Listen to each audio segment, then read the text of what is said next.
At the dawn of time, single-celled creatures emerged from the primordial ooze to colonize the Earth. The fertile soil they found was beautiful, dangerous, and wild. However, it was also super lame because they didn't have the concept of numbers with which to rate things. Now, in the year of our spaghetti monster in the sky, 2025, two intrepid brothers have come forth to solve the world's problem. No longer will items go unrated.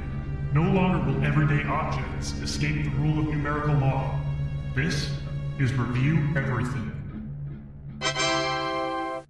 I am Ashton McCauley, a nearly critically acclaimed author by night and data wizard by day. Hey, I'm Conor from the podcast. I'm Jenny from the block, and I am Joel McHale's lesser-known brother. Yeah, that's a fun fact. And still, he didn't get me on the set of Community. I tried many times, and he just wouldn't do it. He said that we weren't that kind of friends yet. Do you know why?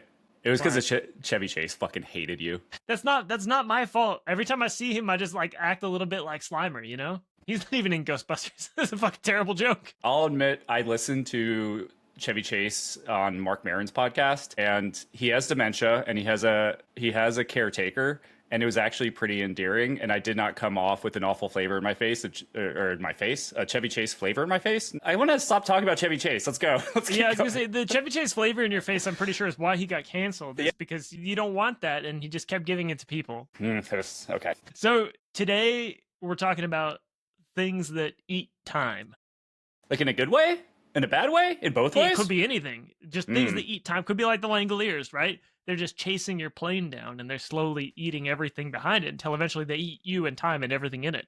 For those who don't know, it's an amazing Stephen King story. You should go read it. The Langoliers. Wait. Don't read it on a plane. You've only read it? I have seen... There was a couple of adaptions of it. There's a movie, and then I think they also did a Nightmares and Dreamscapes episode about it, if I remember right. There's a movie. That's the only thing that I've seen, and it was one of those core memories for me, like Chucky. That was probably second to Chucky as far as as a child, how much my mind space was eaten by the Langoliers. I was terrified I was going to end up in the Langoliers' time pause and then get eaten. Oh, that is it's a very scary thing to think about, just getting eaten by Langoliers. I was an existential child. My mom didn't really think about dying until she had me, and I was 3, and I was like, I don't want to live forever. And she's like, what do you mean? We're going to go to heaven. I was like, that sounds terrifying. And I think that's the first time she ever thought about it. And she was like, that does sound fucking terrifying, baby. And I'm like, I know, mama. I don't want to be around. I don't want to. Yeah, I'm already too much of an adult. That's for vampires, Mom. That's not for us. I was named baby, too. They didn't give me a name until I was 8. Is that true? No, keep going. Okay, so I know I say I'm Conor from work, but I'm not Conor for work. I'm retired or semi-retired. I don't know. I don't like to put labels on it. But I'm taking an extended break from work. I wasn't laid off. I just want to let you know that. Could have easily been laid off, though. So it's kind of hard to... We all could have. Make that case, but I don't know. It feels different to me. But the important thing is I have a lot of time on my hands where I don't have anyone around because you all work. And what I found in this year of exploring myself, my mind, my body, my overcarriage, my undercarriage, I need to find things to do to consume time. Otherwise, I'm stuck with my own brain, and that's not a good place to be. So I have a couple of remedies, and the first one I want to talk about, which I'm hoping you are familiar with, is not a human for a little while. Like in the evenings, giving yourself a treat. You spent the whole day being a human, right? Absorbing information, synthesizing it, communicating with other creatures, big and small. And then you're tired at the end of the day. And you know what I don't want to be? Anything. I don't want to exist. And so, especially when work's rough. I had a tough job before this, and it never felt like my time was mine. My meetings started at 7, they pretty much ended at 6, and then I had to do my real work. And so around 10 p.m. was time to hard press off, hit that, hard off my brain. And one of the things I do to do that as a tool is disassociating. And I say that knowing it's just a tool. Tools aren't good. Tools aren't bad. There can be bad applications of that. And I'm not saying disassociating is a healthy mechanism. But I can tell you at a certain point, I don't have a lot of tools that can turn my brain off. And so one of those is to flood it with nonsense until I can't feel or think anymore. And so I do that by playing a video game on one side, maybe taking an industrial strength edible, and then I have YouTube on the left, and that 2 hours is mine. And what usually ends up happening is I put on some sort of terrifying content of something that I'm scared at, and I acclimate myself to it. And I'm going to pause in a second because I have a lot of thinking just today about why I do this, because I had never really dug into it. But I tend to gravitate towards pretty morose things, usually death related, maybe, but definitely scary. And the one I chose, I have a bunch of them. So the one I brought to you today is, for a period of time, I got into squeeze caves. Do you know what a squeeze cave is? Yeah, I actually do know. Well, okay. What is your experience? Okay, tell me what you know about squeeze caves. I'll tell you what I think. What I think a squeeze cave is. It is a cave where you have to squeeze through an entrance to get in, and like you basically have to go through really tight spaces to get to larger spaces on the other side. But there's the problem of potentially getting stuck in a place where you cannot get out because you have gone into a squeeze cave where you can't get out the other way. What does any part of that experience speak to you? Like, is that something, like, do you understand why people do it? Like, would you want to do it? So I have not been to a squeeze cave, but I have been to a cave with a very small opening where I had to crawl like hands and knees and a little bit on my stomach to get through it. That was the old entrance at Ape Cave in Oregon. All right, so I got into squeeze caves. I also got into diving, like doing the same thing, but underwater, which is even worse and more terrifying, especially now that I have a small amount of experience with scuba diving. Yeah. So the idea that you have all that shit on you and you're going to go down in the dark and like get lost and hope you come out the other side. What are people doing? Okay. So I watched a lot of these. The one I wanted to bring to you today is probably the most famous cave in regards to bad things happening. Have you heard of the Nutty Buddy? I think it's Nutty Buddy. Nutter That the Butter. one that has a sign? Let's call it Nutter Butter. It's like butter nutty. Putty nutty? Okay. So you want to bring up that picture for me? Share that screen. There you All go. right. All right. So we're looking at this is the human birth canal, I assume. Yeah. So in 2009, there's this mine. It's called the Nutty Putty Cave. It's in Utah. It was considered a good place for beginners to start out, and it had a lot of really cool features. Like there was a room where the floor was at a 45-degree angle, and you just slid for like 30 feet. And so it had like a lot of cool stuff. And this individual and his brother went and did it. And this is John Edward. And so he thought he was in the birth canal, which is a feature on the left. It's a well-known feature. It's one that it's a tight push, but if you can get through it, you know you're good. You know you're good. And that's what he thought he was doing. And it was a tight push. He was not in the birth canal. He was over on the right side. He got a little bit turned around. And he ended up in that area. It's called Ed's Push. And that's actually the end of the charted tunnels because it was considered way too small to do it. But this poor guy was very, very confident he was in the feature, the birth canal, and kept going until he couldn't. And that's where he stayed for 27 hours in a inverted pose before ultimately dying there. Whoa. For 27 hours, people tried to help him. And at some point, they actually got him 4 feet up, and it looked like it was going to work. And something happened, and he slid back down. And everyone was like, that was our one chance. I think eventually the blood to his head is what killed him, some form of hypoxia or something. But that poor boy, he's in there. That's his grave. I think they cemented the top, and the Nutty Buddy Cave's over. Holy shit. So how does that strike you? Does that feel existential? Because Wow. I don't know why I'm gravitating towards these things, but like, do you have an idea? Well, so I mean, it's interesting because it is fascinating. Yeah. Hearing you talk about it, like I was engrossed. I forgot I was doing a podcast for a minute because that's Terrifying. That's fucking terrifying. Yeah. That's horrible. Yeah. And this is not a dive cave. This is just a cave. Just cave? Yeah, he wouldn't be living for 72 hours if it wasn't just a cave. 27, but yeah. That is maybe one of the more horrifying things I've heard in recent memory. And I think that maybe we're both just the same kind of fucked up. Mm-hmm. But I don't think so. I think that we gravitate towards that as human beings because we want to, like, it's the same reason people listen to true crime podcasts, right? Is you want to think, not me. That's not going to happen to me. That's happening to somebody else. Therefore, I'm safe. But why? So I agree with you.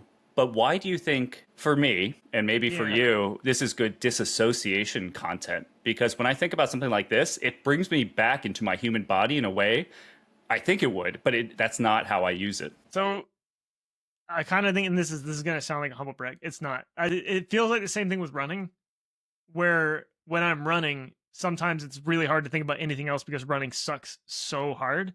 And I think that it's a similar thing of like, this is terrifying and all encompassing. Like it happened to me, it sucked me in. So I couldn't think about anything else So it other than blanks that out. poor dude fucking dying. Yeah, and it blanks everything out. Interesting. Okay. It's a really interesting tool that I've never used on purpose. So I don't think that's what I'm doing. That is one that I do. Running is one of the things that I hate the most because I can't do that. Running pulls me into my head because everything else sucks about it. And so all I do is think. Like when I was working, it was work emails, like biking up hills the same way. It's not meditative. It's fucking frustrating. I have an idea. And I think what I'm doing is watching this content actually helps disconnect further from being a human being because I'm seeing like how inconsequential and how easy it is to die, whether it's Ocean Gate. And so like I'm watching all these things where like, oh, someone makes the wrong turn and that's it. I think that actually allows me to release a little from my fears and anxieties about living and other things because it feels kind of fruitless. Yeah, that's my really working thing right now. So it is interesting because I also have anxiety, but I think our anxieties are just different. Yeah, I think they're different. Like I think they're similar, but they're different because like I guess it also like it spooks me a little bit, and I think if I watch too many of these things, I'd be like, well, I'm never gonna do that. But I mean that's probably true anyway. I don't think I'm gonna do squeeze caves like as a rule. That sounds too spooky. All right, so that takes me to my score because I think you hit on something. I didn't give it a top level category, and that makes me mad at myself. So do you have an idea of what this would be? Maybe life experiences. Okay, because it is something you experience. We could make a new category for internet fuckery. I feel we have like three we have of tech those. fuckery already. Yeah. Well, how about stuff about dying? Stuff about dying. Yeah, I like that. Stuff about dying is a good category. Because I have between the two of us, we have We'll a lot have of more. Honestly, We'll 90% of the have things more. we've rated could have fit into stuff about dying. So here is my specific rubric for internet disassociation. Okay. First, I'm putting specifically dissociating with squeeze caves. yeah. Okay. Ocean Gate, we'll talk about another time. Yeah. That one I have. Oh my God. I went deep on that too. I think a lot of people did, weirdly. I really want to talk about carbon fiber stressing. Longevity of the content. So this is one, I'm going to give it a 6. This got me a lot of disassociation. Between this and dive caves, these things are fairly drawn out. They usually have creepy, like slow music in the background, and they're relaxing in a way. Whether it's water or being underground, there's a lot of things that are actually pretty calming if you don't get to the death part of it. So I'm giving that one a 6. I really like when there's mystery. So like Ocean Gate and that like MH plane 270 or whatever, I find super interesting. Squeeze Cave specifically, not as interesting, just more terrifying. So I'm giving that a 5. And then, did I make a mistake by putting this into my brain? And this one I'm giving a 9 because I didn't think there was any chance in the world that I'd ever get into scuba diving. And my wife, out of nowhere, wants to make that her new thing. And I want to support her doing that. And so I made a huge fucking mistake by putting these seeds in my sterling brain fields because now I think a lot about it, which is probably good, honestly, for my own safety. Total score, I'm gonna give it a 5 because I probably shouldn't be disassociating so much. But you know what? Sometimes you do what you got to do. That's interesting. I feel like we got to a lot of my questions that I had when we were just talking about it. But thinking through this, like, I don't think this is going to impact my experience diving, which is great because I love diving. Yeah. Like, it is one of the few places where I feel very non-stressed. I could sit at the bottom of the ocean, no problem, feel great, which should be surprising. But like, I was like swimming around with sharks and no problems whatsoever, which as an anxious individual is fucking wild, but it doesn't bother me at all. So it has not ruined that for me. I think, let's see, for dissociating through squeeze caves, a 5. Specifically, the effect of doing it on the internet, I like it as a coping mechanism because it's not hurting anybody. Mm-hmm. It may be hurting future Conor a little bit. Mm-hmm. Maybe fueling the creation of this content a little bit. So it is like a double-edged sword. So I think a 5 is fair. It's like halfway to good. Yeah, it feels like we're squeezing in. Yeah, we're just gonna squeeze it in. Speaking of, we have a tie. I thought we're not doing the ties on air anymore. Let's go, power through it.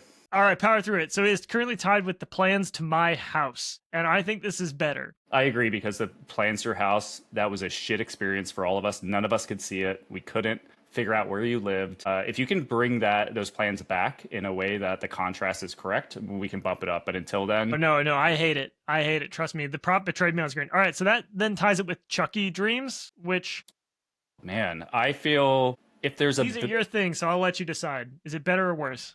I think it's better. I think this is way less traumatic than Chucky was for me. Is it better than your spirit flying disc? No. Okay, so that puts it at a 5.15. I hate you. When did? Fuck. It has to be in between the Chucky dream and the spirit disc. You're not disc. being This consistent. is the only way. Okay. This is the only way.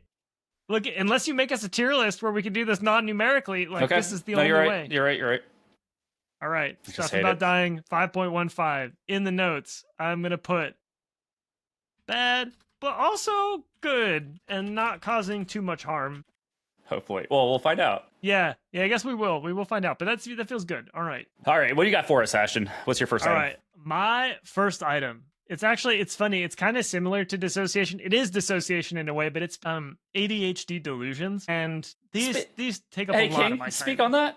I will speak on that. Okay. So to talk about this, I think it's best to do it with examples. But basically, like, I get bored easily, so my brain makes up stories for me of insane things that are going to happen to me. Sometimes good, mostly bad, but occasionally they're like delusions of grandeur. So we spent a lot of time talking about celebrity hot dogs a few weeks back, right? And then I was at a concert on Monday night. I was seeing Matt Berninger of The National, and I walked into the venue, and then I started in my head clicked over, and I just started thinking I was like, is there a way I could eat a hot dog with Matt Berninger just to make Conor angry?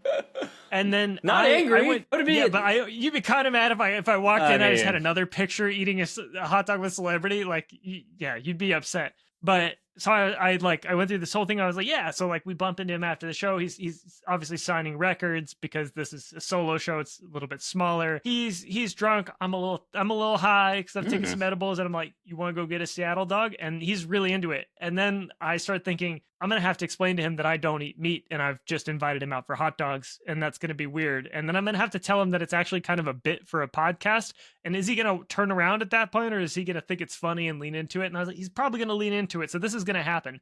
And then like 20 minutes have passed.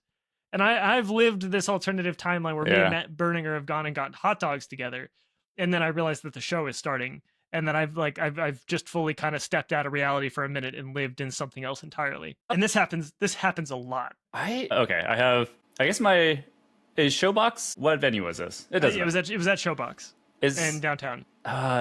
Is it Paramount that always has the Seattle dog right outside when you leave? So that is also something I thought about, and I was like I'll just ask the person at the front desk where the closest hot dog stand is, because they'll know. Like there in Seattle, there's always late night. I don't care what day of the week it is. There is a hot dog stand at least until 9:30 p.m. It is a hip hopping city. Well, the show ended at 11, so it needed to be a late night hot dog stand, and it also needed to have a vegetarian dog, so it wasn't awkward. Although I would have eaten, honestly, if I was with Matt Berninger and they said we have no vegetarian dogs left, would have eaten pork. Would have done it. Would have done it for the bit, and it would have hurt my tummy. I've seen you eat a hot dog on the turn, and I think in the last 3 months you said I'd eat a hot dog if they had one. Yeah, I mean, like, look, I'm not a strict vegetarian. I am a vegetarian of convenience. If there's a good vegetarian option, I'll eat it. No, if there's not, I will eat meat.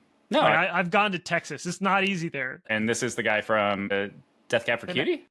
The National. Oh, The National. Much more depressing than Death Cab for Cutie. I like that. Death Cab for Cutie is like alt emo cousin. Hey, since you're such a big fan, what are your top 3 National songs, you idiot? Ooh, no, all right. Don't Swallow the Cap. Oh, that's my favorite. We're so System basic. Only Dreams in Darkness. Okay. And Blood Bows Ohio. I don't know any other songs by their name. They're very good. Okay, so he was very drunk is what you told me. Like super drunk. Like he had 6 G&Ts and what else? It was 6 G&Ts. It's hard to tell how much he drank of them because he did throw a few of them while they were full into the audience. And he also handed one to a man, and they shared a drink throughout the song where like Matt would like motion to him, get his drink back, take a drink, and then hand it back to the guy in the audience, but I thought was dangerous. Like, if I was a celebrity, you would not catch me sharing drinks with people at a show. No, that one I would do. It's alcohol. I'd be more upset if I got sticky tonic and gin on me. Like, some of the worst smelling things as far as, like, did I make a mistake last night? If you smell that smell, you're like, I made a huge mistake last night. Yeah. I don't Okay, want to smell like gin in the morning. Here's my question, and then we can skip over it because I've gone way too long about this guy. But I really want to know, was he drunk enough? If he was out in the crowd, like you were leaving, and maybe he's at the merch stand, it has quieted down. If you quickly interlaced your fingers with his and held his hand passionately, do you think how far would he follow you? How close could you get to that hot dog stand that's outside? Oof. In my head, the ADHD delusion that happens with that is actually like me going to prison. I don't think that he's gonna like that very much. Like he seems like kind of a prickly fella, and he's also married, and I don't think I'm his type. So I feel like that would get me in trouble real quick because they'd be like, let go, and I'd be like, no, I'm trying to take him to hot dog stand, and then they would say, no, let go, and I'd be like, no, hot dog, and then like I'd get shot in a blaze of glory by his entourage. All right, give me some more of these because I think I do this, but I don't think I do it to the level that you do, which makes sense because you're an author and a creative little guy. Yeah, I think this is what fuels a lot of that, maybe. But so another one is stray pugs on the street, and I put this on here because this happens a lot. This is not a one and done deal. This is like, so I've always wanted a pug. I grew up with one, and my wife has basically said no, shut it down. They shed, they sleep loud. They're poorly made, and I'm like, that's all fair. They die. Like, but if I found a pug they die young. They Yeah. die young too. But if they randomly showed up on the street, Mhm. and if there was these pugs that needed a home, so this happens a lot when I'm out for a run. Actually, Mhm. I will think like, what if I just found like a pug on the side of the street on this run? What would I do? Would I pick him up? Do I finish the run? Do I call my wife? Do I walk him back to the house? I assume he's following me because he's pretty well trained. Then what do I do with my other dog when I get home? How are they going to get along? Do I keep him in the car for a little bit and then like introduce them in the yard? Or like, how do I swap them out? Like, what do I do? Is my dog going to hate pugs? Pugs don't have enough teeth, so they can't possibly hurt anybody. And then the run's over, which is great. So like I said, sometimes running focuses me. Other times if I'm like, just like, I will fully leave my body and like go into some other scenario that's happening. And yeah, finding stray pugs on the street, that happens quite a lot. I designed what I think is a fairly novel system of government on a run one time. Like I was in the zone and I was doing the same thing. And I came up with a bunch of ideas that I think are legitimately good, but we won't get into it. That's one of the beautiful things of ADHD. The problem is by the time you get to writing them down is suddenly it doesn't feel like a good idea anymore, or it's not holding your attention, and then you don't do it. I do more, my thing is more like microprocessing. And so I'll often come out to people that know me with something that seems like that I put in from the outside, I would have had to put an incredible amount of thought into. But for me, I was doing it in chunks over like 6 months. And so this is how like I got into Adventure Van. And by the first time I verbalized that, it was like my wife was like, what the fuck are you talking about? You hate road trips, you hate camping. And I was like, no, like I've done research and thought about this for like a year, but I never said it out loud. So I like to do it in little chunks and then accidentally surprise people or terrify them. But it seems like you're able to focus in and just like go into imaginary land. Yeah, but the funny thing is, it's not focusing. It just happens. Yeah, I feel that. Part of my anxiety is not being able to stop that spiral. Yeah. So the last one I want to tell you about, it's actually not what I wrote on the sheet because I just remembered another one. Thanks, ADHD. So one time I was out walking with my wife. We were walking our dog, and she hits me with the old, "What are you thinking?" And I'm like, oh, you just like stepped into something. And I was like, I'm just going to tell you exactly what's going on in here. And it's fucking weird. And I was like, you see that old woman sitting in the park? She's like, yeah. And I was like, I was wondering if that's me as a time traveler disguised so that I can come back and look at the last happy moment of my life before everything goes to shit. And I didn't realize I'd been thinking this, but I'd been watching this old woman as we're walking through the park. And I'm like, that has to be me as a time traveler. And like, something has happened in my life and I want to come back and look at myself when I'm happy, because it's going to get really bad. And I had to disguise myself as an old woman so I wouldn't recognize myself. And I was like, so yeah, that's what I'm thinking. But so you attempted to Mrs. Doubtfire yourself over time? No, I think I was just in a costume in that case. I mean, like I should note, like rationally, I know this is not real, but no, I mean this resonates. Yeah, like but it's what was happening. So yeah. Let's get into the rubric because we've talked about this one for a while. So I have advantages and disadvantages on this one. Okay. The advantages, number one, and this is a pretty good one, is the unreasonable confidence that crazy shit can happen. Sometimes means that crazy shit does happen. So my brain thinks that these things are possible, and it just makes me like, I'm like, well, I'm gonna go talk to that guy because maybe then I'll get to do this crazy thing. And sometimes it happens. Sometimes it works, and I've like gotten jobs that way and weird shit. 2, it feeds the creative beast. Like I'm constantly having weird ideas that turn into books and shit later. yeah. And that's pretty good. And then sometimes in a run, I get caught up in living in through reality, and then I forget that I'm running, and that's great because I fucking hate running until afterward. And afterward, I was like, I fucking love it. I'm gonna do it again. Disadvantages. Sometimes I'll stay up at night wondering how secure my house is for a zombie apocalypse, or if I should know what room is best for riding out a nuclear blast. I've thought about that last one like way too much, and then realize it's 2 a.m. and I have not gone to sleep because I've been wondering if the walls are thick enough to protect me from radiation, and if I put enough towels and tape over the door, will I be able to keep the radiation out, or will I suffocate myself? And then if I have enough water in my tap to fill up, and anyways, it goes for a long time. That sucks. It's not good when I'm driving, because it happens when I'm driving and then I black out and realize I've gone like 20 miles and I'm alive. So my brain's been keeping me that way, but I'm distracted. You don't black out because you're able to parallel process. Yeah. This one I definitely, because I'll go just huge stretches of time where I'm a very safe driver. I'm absorbing everything, but it's a different process.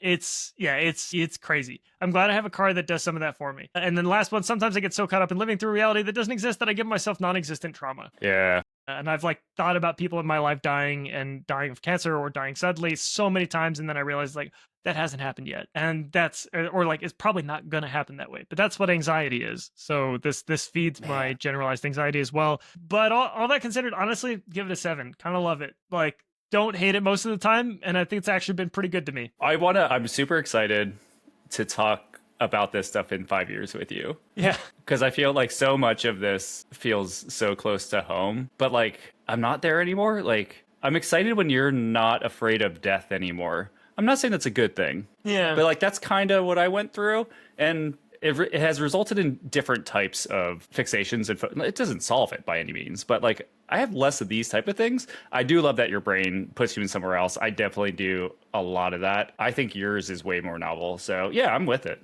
I think this is cool. Sick. 7 it is. So ADHD Delusions, we're putting that at a 7. But they're not delusions. Like you've had a lot of hot dogs with celebrities. That's true, and maybe that's part of why this seems so doable, is because I just had a lot of weird shit happen in my life. All right, so ADHD Delusions, 7 ties it with Frank the Potato. This is definitely better than Frank the Potato. Man, heart, no. Fuck you. What are you talking about? It's better than Frank the Potato. Why? How? That dude's that sustenance. That's a potato. This is my life. This makes my life so much better. Frank is temporary. You know, I'm going to be honest with you. That's fine. I mostly just wanted to feign a fight, but yeah, that's fair. I mean, it's good content. People like it when we're frustrated. I'm not pumped like Frank.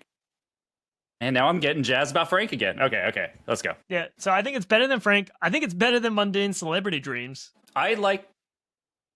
You can't. Yeah, they're connected.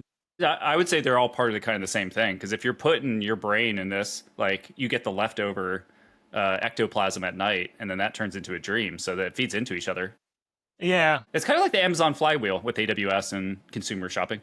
Explain. Yeah. So it's kind of tied with Mundane Celebrity Dreams. So 7.1. What? What? It's 1-1. What? What happened to do we have a 1-5? No, we don't have a 1-5. This is what I'm fucking talking about. It's not as good as John Teeter. Are we sure about that? Unless you can show me how the John Teeter timeline has been compromised, I'm going to say the legitimate time traveler is better than delusions of having time travelers. Daydreaming. Honestly, they're pretty similar, but yeah, that's fair. Okay, 7.15, ADHD delusion. All right, life experiences is, I think, the category for that. Okay. Notes, distracting, but fulfilling. Yum. And it's tasty. I like it. My life is spicy. All right, what's your second item? Hit me with it. I got another. This is in the bucket of I have a lot of time in my hands, and that often results in a bit of paralysis because I can do whatever I want. But sometimes it's hard to decide. And so sometimes I just think about all the things I can do, and that brings me a lot of dopamine. But if I do that too much, I get mad at myself because I haven't done any of them. And so sometimes I just need to rip the Band-Aid, and I have a tool for doing that, and I call it a dopamine trip. And so one of the things I like to do, this is also connected to my disassociation, because a lot of times my nightly content isn't about death caves. It's like a local food person ranking sandwiches in Seattle. That's the other half of it. I feel like we're really getting into mental health today, and I love that for us. This is a good space. I think it's every podcast. Well, it's because I think like I put these things down and then I'm like, well, why do I do that? And then I spend the entire day thinking about why I do that. And then it generally results in something I have to think more about. So this is one, what I like to do essentially is like I get to get jazzed about a place and then withhold it for myself. Because usually it requires a drive into the city, and that is a big commitment.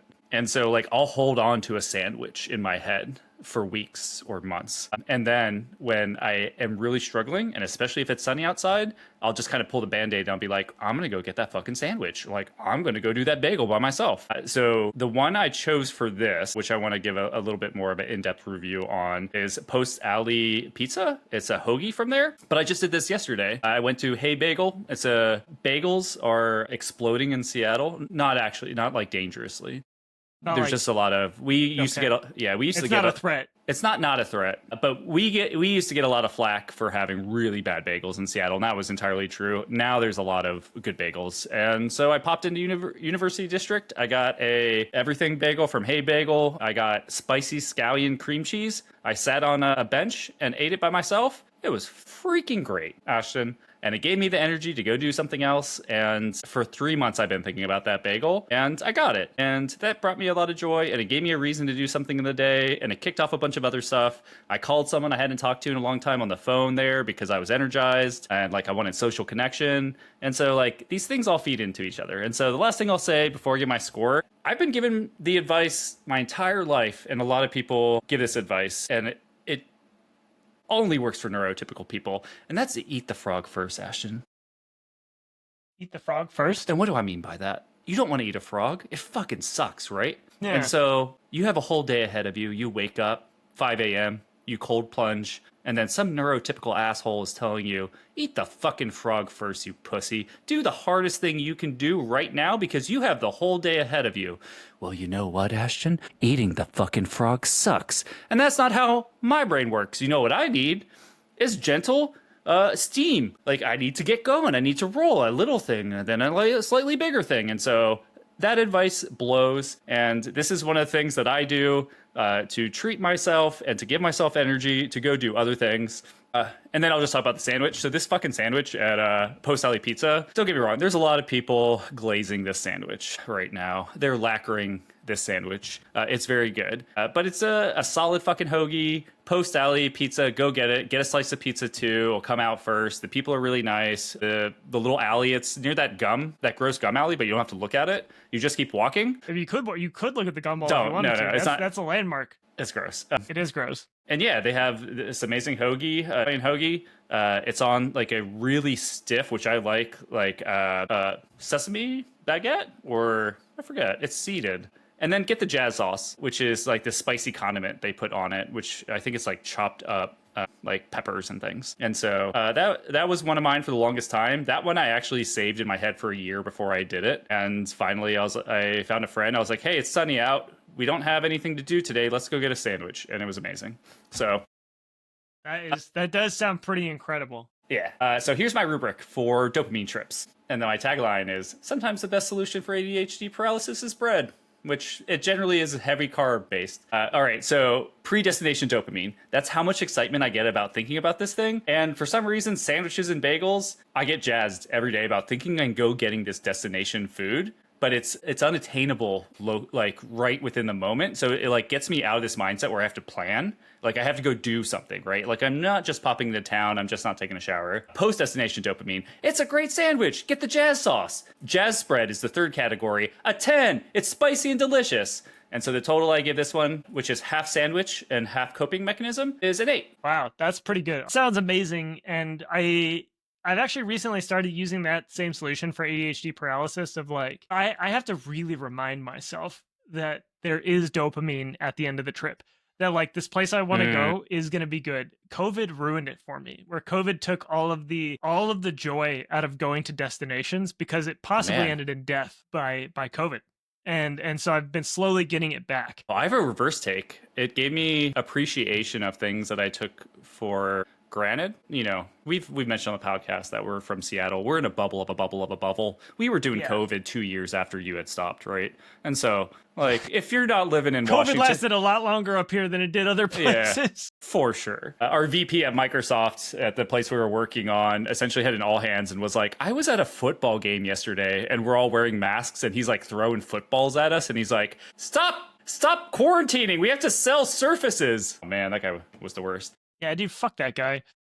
Some questions before I accept your ranking and or reject it. Okay. First question, why don't these trips ever end in delivered to my house? Could they? I might up the score if they did. I promise you, at some point, I have offered to DoorDash something that was on my dopamine destination I don't list. want DoorDash. I want Conor delivery. I want the face-to-face, and maybe we eat these sandwiches in my backyard. How likely is that to happen in the next, let's say, 2 months? Now that I know that you want it, I'd say 90%.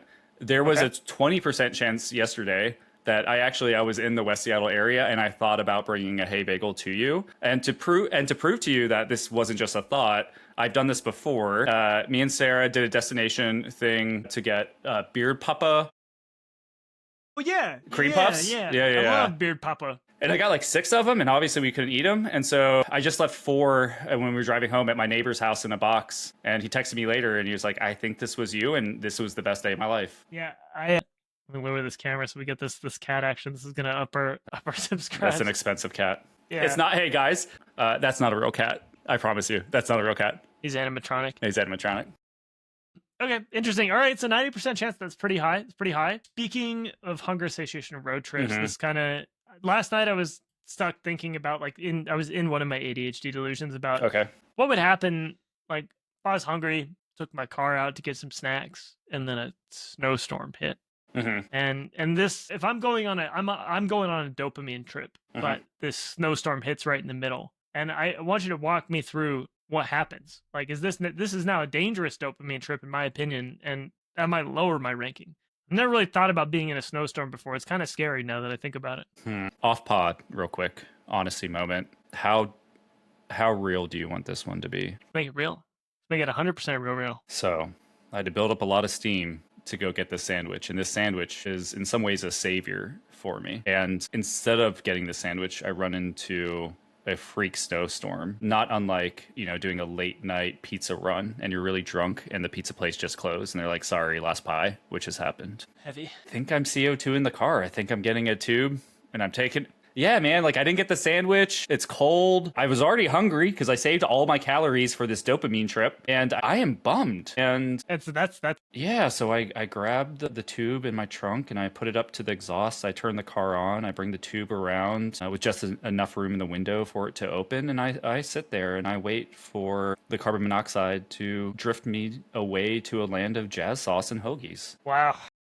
I believe in reincarnation, so it's not that bad. I came back as jazz sauce, which is... I mean, that's pretty... I mean, at least you're helping people. So, okay, so given that, that actually makes me think that this is really high pressure, which kind of makes it a little scary. I have like 4 of these at a time for like a year. So like me getting hay bagel yesterday, that was a lot. Like that was like harnessing a small sun of mental and physical and emotional energy for like 2 months. Okay.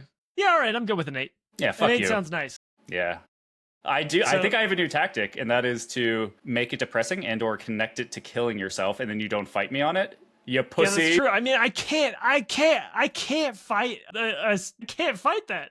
Sorry. All right, hold on. I'm opening up the spreadsheet. If we have a tie, I'm going to literally kill myself. All we're gonna have is ties now. I told you this system was flawed and it needed to be 100 points, but you didn't listen to me. Dopamine trips.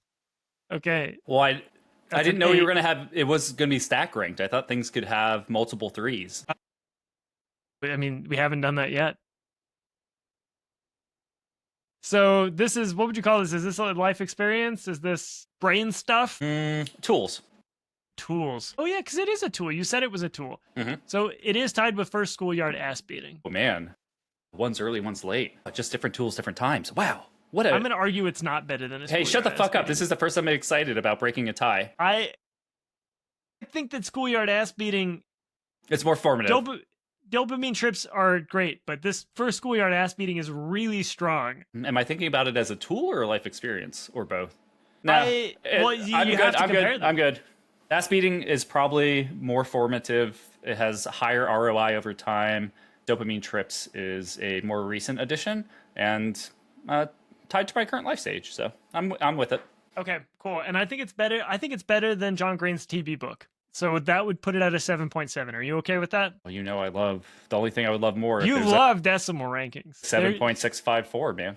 I mean, look at that. It's not even. We're not even at 2 decimal places. This is fine. This is fine. Okay, under notes, I'm gonna put, not like drug trips, but like bagel trips. Do you have and I'm going to ask specifically a food item. Do you have like a food item in your head that you are looking forward to pulling the trigger on, like a specific item from a specific place? Is that a thing you do or no? No, it's always coffee though. It's the next cup of coffee, and where I'm going to go get that is what gets me through 90% of my life.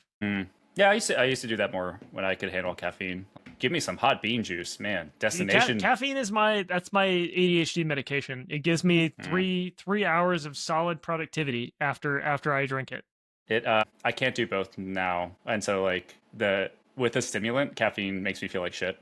Yeah, that makes sense. That makes sense. All right, young cute guy. What do you got for our last item? So this last item, and I do have to thank one of our listeners and my former college roommate, Lauren, for this one, because he foisted this on me. He got me hooked on a little something called Pokemon Sleep. And Pokemon Sleep has taken far too much of my time, but also brought me quite a lot of enjoyment. So I'll pull it up right now. So it's this little app where you sleep with Pokemon that you've captured, and they bring you little presents like food and stuff. Look at that Chansey just brought me some eggs. That's nice. And then you're sleeping next to a Snorlax, and you feed him meals. So like this week, he wants salads. So I have to like. All right, Game Freak. Yeah, Snorlax so wants a he salad. wants salad. So I got to cook him some healthy salads. He wants some hot dogs. Recipes here. Is it hot dog salads? I'm gonna make him a Moo Moo Caprese salad right now. I had no idea there was so much to this game. So you Pokemon Sleep. Here's how it works. Okay. You can either track your sleep with the app, which uses the phone's microphone and is kind of creepy, or if you have a smartwatch, you can just use that. So I track my sleep with my smartwatch, and then it goes into Pokemon Sleep. And it is a game where every week you get a new Snorlax, and you're trying to power it up by sleeping good and feeding it healthy meals. And it was made for children, but they slowly realized that adults were playing it. So it's become more and more it wasn't made for children. Hardcore over time. Oh, okay. Where so it's changed. Like there is like an end as game. you sleep, you encounter Pokemon, and you have the ability to capture them by feeding them biscuits. And so I have been playing this game for, let's see, I started in October. It is now May, 7 months. I have monetized 4 times in this game. For how much? To a non-trivial degree. I think we're talking like maybe 50 bucks. Okay. No, maybe 40 bucks. 40 bucks, but it's on a fucking sleep app that's made for kids. That's even better. You spent 60 months on healthier sleep while having fun? So here's the thing. I sleep really healthy as a baseline, so I'm getting 100% every night. I'm just here for the dopamine rush of raising these Pokemon and capturing them. And you have to min-max them. They have traits. You got to make teams that like make the proper meals for your Snorlax. There's shiny hunting. There's events. The cooking I did not expect. It's cooking. It's like food, and cooking is the important part. Yeah, so the Pokemon bring you ingredients and berries. And the ingredients you use to craft meals for your Snorlax, and the berries power it up. It has certain berries it likes and certain berries it really likes. And the berries that it really likes give it the juice. But here's the thing. So this game has events, and when these events are happening, if my sleep tracker doesn't work, I get pissed. Yeah. Because it means I basically can't play the game for a day, and I miss out on a day of the event. And like I have gotten irrationally angry that my sleep tracker did not track my sleep. And so I can't play Pokemon Sleep, and my Pokemon didn't sleep. Is this a situation where you forgot to charge it or put it on, or does it flake out? So I bumped it in the middle of the night and started a run, and so it thought I was running for the whole night instead of sleeping. And even though I deleted the run, it still didn't count it as sleeping data because it's like you were running, you couldn't have been sleeping. So couple of notes on it that I have. So I play this game every day, multiple times a day. I think I open this app maybe 9 or 10 times a day. I had to stop myself doing it first thing in the morning because it was legitimately cutting into my writing time, because I would spend 20, 30 minutes on this app. What do and you- lose that riding time. Wait, what are you doing for 30 minutes on this app? Oh my god. So when you wake up in the morning, you have to first go through your sleep research, which is where you find new Pokemon and catch them. Then you have to make breakfast for your Snorlax, which is a whole thing.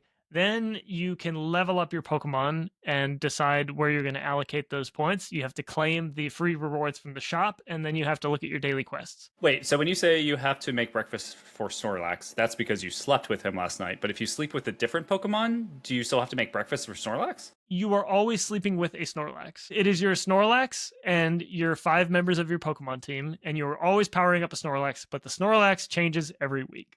So every week you're trying to get a high score of powering up the Snorlax at a different location, and different locations have different Pokemon. But wait, It's robust. Wait, hold on. It's the same Snorlax, or are you sleeping with new Snorlaxes every week? New Snorlax. Get the every fuck week. out of here. You're a tramp. You're Game a tramp freak. in this game, Game and freak. they get physically bigger on the screen the more you sleep and the more you feed them. It's Salads? Dude, it's a lot. There's a lot to this game. It has a whole Reddit community of like people who are learning to min max, and like I have 50 wanna play friends this online who stupid send me game their now. sleep data. Yeah. It's crazy. So it's a stupid simple hook. It's really fun. I hate that the menus are as painful as they are because it was a kids game, so they're all really slow and like there's a lot of tutorialization. And I Well, just we kinda, know like, kids love slow menus. I'm just like, get me to the meat of the game. Just let me feed my Pokemon. Like, if they had I spent money on it, and the fact that it makes me angry when I lose my sleep tracking, I used to not give a shit if I didn't have It's my sleep working. tracking for a night. It's working. But I still slept good. It's just the tracker. Did you? You didn't know because you weren't tracking it.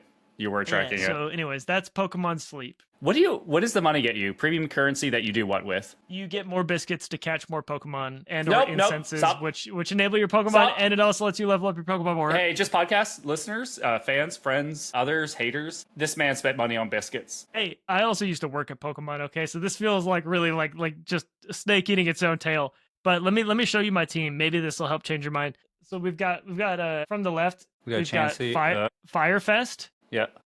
who's a Charizard. Mystique, he's a Ditto. He's a Mystique because he changes, you know. And then we have Cheech, who is he's a Slackoth because they're slacking off, and Cheech does. And then we have Eggy Mac, who's a Chansey that makes eggs. And then we got Rounder Boy, who's a Spheal that Wait a second. Hold on. You do know that Chansey doesn't make eggs. Chansey likes eggs. Well, in this game, Chansey does make eggs. Chansey gives you lots of eggs. He Nope. produces. I don't know where he's finding them. No, He's finding a lot of eggs. This is from.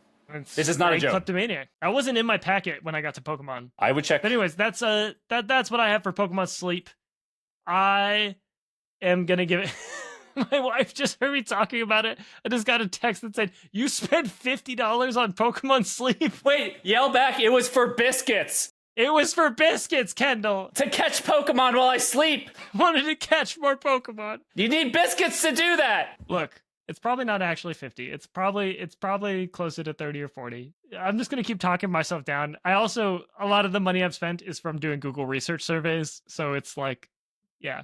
All right. Yeah, they give you money. Okay, my rating of Pokemon Sleep, and I'm going to give it a 6 because it has brought me a lot of joy, but it's also a mobile app that is borderline predatory. Well, it's not predatory, but it does have monetization in it, and I don't like that, and it wastes my time, which I'd be a lot better off if I stopped playing it, which is true of most mobile apps. Well, So- you claim to have healthy sleep, which we don't. Yeah, but that's not because of the app. I have healthy sleep anyway. How predatory or not predatory? So like on a scale relative to Pokemon Go, because we have a lot of Pokemon Go listeners based on the analytics. I'm going to say less. Less than Of Pokemon Go. fucking course, but how much less? If Pokemon Go is like a 9, actually no, Candy Crush is a 10. Pokemon Go is probably an 8. Pokemon Sleep's like a 4. Okay. So like the monetization isn't that bad. The grind is real though. Like, but I mean the other thing is like you don't have to grind because it's just a game about sleeping with Pokemon. It's not like you're like getting locked out of battles or anything. You just have different Pokemon you sleep with. There's no reason to monetize in this game. I don't like that you have a different Snorlax every week. So I'm gonna not get into this game right away, but I'm gonna think about it. Yeah. All right, what's your 6? Your 6? Yeah. You know what? As an elder millennial who got into Pokemon Go after he stopped working, it's hard for me to really push you on this one. And so I'm good with the 6. It feels healthier than some of the things I do.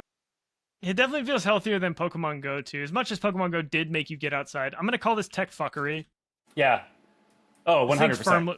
firmly tech fuckery. Yeah. Notes fun, but makes me spend money. and angry after sleep. Cool. I have an idea for us to end the podcast on because we didn't get to do it today. All And right. at this point, the people crave it. Okay, tell me about it. I thought we could do a little role play. And you are yourself, and I am a squeeze cave, and you are popping into me for the first time. Okay. All right. Let me just get into character. Yeah, hold on. Let me It's really tight in here. I don't think I can swim any farther. No, this is Oh, there's it's no, not a swimming squeeze cave. Sorry, let me get back in it. Oh my god, it's really tight in here. I don't think I could push any farther into this cave. I hope there's cool shit in here. Hello, Ashton. Cave's talking to me. Put That put can't be good. put a toe into my maw. I went head first. I can't put my toes in without the rest of me. Even better, it only gets bigger from here. Squeeze more. Oh god, that's terrifying. This is like a real Rusalka situation. It's just Your left arm is impinged. You can only move your chest with the air and breathing, and your right arm. How does that feel? tell you what is actually worse is I really have to fart because I ate a lot of protein bars before I came down here thinking that I was going to be doing a lot of climbing, but I've actually just been stuck and it's caused some tummy bubbles. And now I think I'm going to fart inside of you. Okay. And then I fart and it's really bad. you hear further down the tunnel a tongue flapping against the rock walls. I hate this so much. I hate this so much. Good night, young man. And then does it eat me? In a squeeze cave, you eat yourself. Ugh. These are your decisions. Put another leg into my maw. No thanks. I think I'm just gonna go home now, maybe. And I try and get out of the cave, but I'm stuck, and I just smell my own farts. Yeah. And presumably sulfur. You get out, but as you are leaving the cave, you hear, Bring a friend next time, Ashton. My maw craves you. Wow. This has been Review Everything. podcast that we do. Thank you for listening. This is, I mean, wow. That's We've good. peaked. I don't think it gets better than this. Unless the USB consortium was inside the cave. Shit. I'm gonna think about that one for a while. Future lore. I would love to get the USB consortium back on the show. I had a lot of fun talking to that guy. All right, love you. Bye. Bye.